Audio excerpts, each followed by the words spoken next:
magandang buhay mga kaaraw. By the way, nakatambay ako dito sa aming plantsahan dito sa trabaho ko sa isang kwarto kung saan nandun yung mga nilalabhan, mga pinaplantsa, at mga nalabhan at mga nagda-dryer na ako ng mga towels. Kasi last week may nag-check-in nga dito sa amin na 15 na boys at isang pare na nagkaroon sila ng activities dito. Kaya madami akong towels, yung cover ng bed na lalabhan.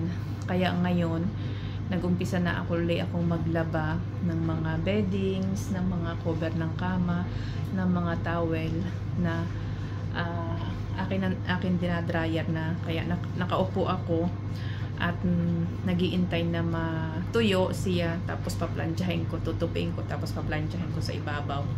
Kaya naisipan kong mag short videos para sa inyo kasi ilang days na akong walang upload, walang vlog. Baka iwanan nyo ako. Huwag nyo akong iwanan, i-subscribe nyo ako, follow, like, and share nyo ang aking channel, ang aking YouTube. Kahit sa ganitong paraan, ma-share ko sa inyo yung buhay namin dito sa trabaho namin, yung buhay abroad, kung paano isa kami sa maswerte na OFW na nakatagpo ng magandang trabaho. Ayun. Kaya sabi ko mag-uutay-utay na uli akong maglaba, mag-uutay-utay na uli akong mamalansya kasi hindi naman siya pwedeng biglain. Kasi kanina nag-akyat na kami ng mga pang-beddings sa mga kwarto at bukas ng umaga pagkagising namin magbe-beddings kami ng mga rooms para naman sa next na darating na mag-activities. Parang April 13 uli kami uli may activities.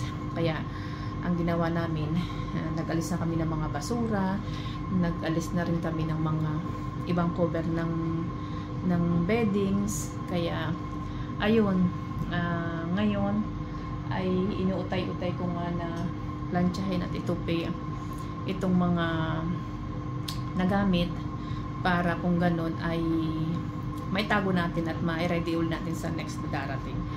Ayun, kaya nakatambay ako dito sa aming plantsahan, sa aking plantsahan.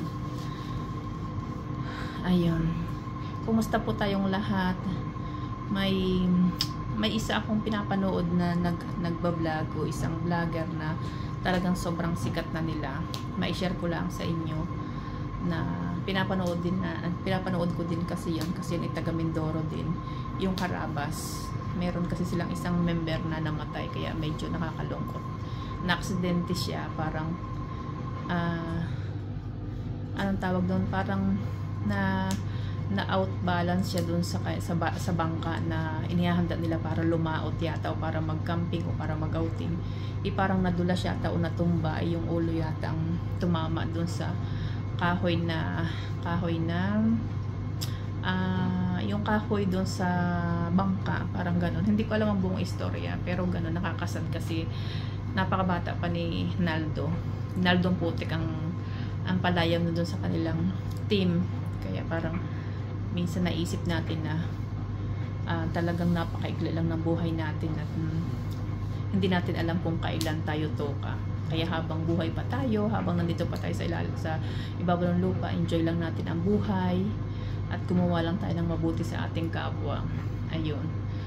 Anyway, medyo tapos na itong isang ito, kaya medyo maingay kanina. Gumigiling kasi siya, kaya nag-dryer kasi siya. Kaya maingay. Yung parang tuyo na siya, kaya itutubi ko at paplantsahin ko na sa ibabaw para mailagay ko na siya doon. Yun ang aking mga lagayan, no. Pakita ko sa inyo. Ayan. Yan ang lagayan ng aming cover ng bed. Tapos yung isa ay mga towel. Tapos ito yung aking washing machine. Ito yung dryer ko. Isa lang ang dryer ko dito. Ito pa yung aking ita-dryer. Ito pa yung aking lalabhan. Ayun. Yan lamang po at maraming salamat po sa mga viewers, mga subscribers Nawa i-follow, like, and share nyo ako, yung aking channel, at huwag kayong magsasawang panoorin yung aking maliit na mini vlog dito sa aking trabaho. Maraming salamat. Happy lang tayo at enjoy natin ang buhay. Everyday na gising is a blessing. Bye-bye!